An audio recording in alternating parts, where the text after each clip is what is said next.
Okay folks, this is Blake with Tennessee Mountain Farm, and it's day 2 of grazing cows on the farm. Today I hope it goes better than it did yesterday, because that was a disaster. I'm going to call for them and see if I can move them over to this one paddock, and then I'm just going to take that line down and give them both sides, because it rained yesterday, and when it rains and you got big room in it, you want to spread them out instead of confine them in.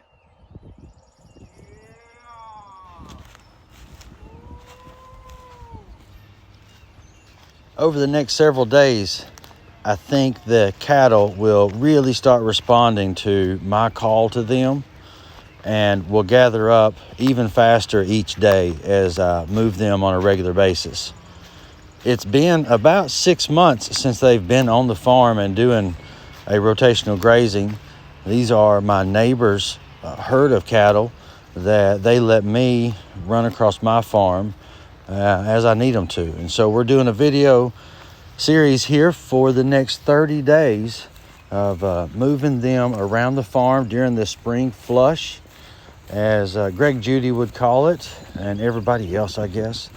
But the goal is to get the herd around the farm in 30 days, possibly going to make 2 laps, because that would be all of April, then all of May, and then start slowing them down for the summertime, and maybe even possibly taking cows off the farm and just having steers to graze as a project.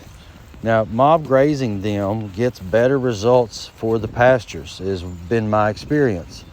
And so I like to do this on the land. I get a lot better results for my fields from being able to mob graze them.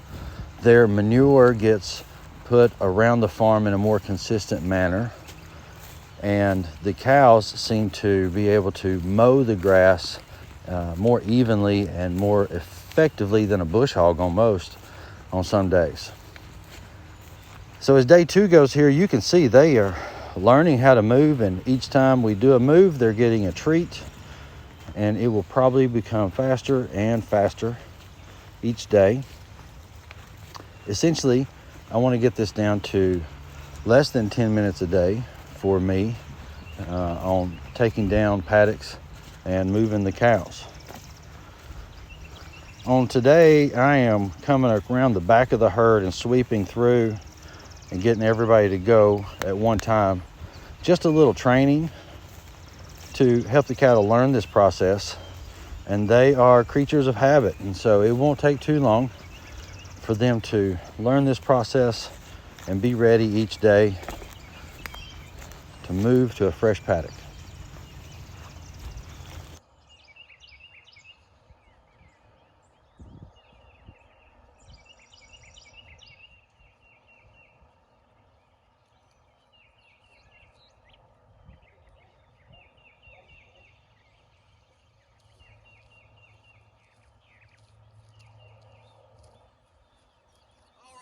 Well, that sure went a lot better today than it did yesterday. You can see how the cows will learn a call from me, and then where an open gate is, and be able to go through. Like and subscribe if you want to join me for the next 28 days as we move cows around the farm every day.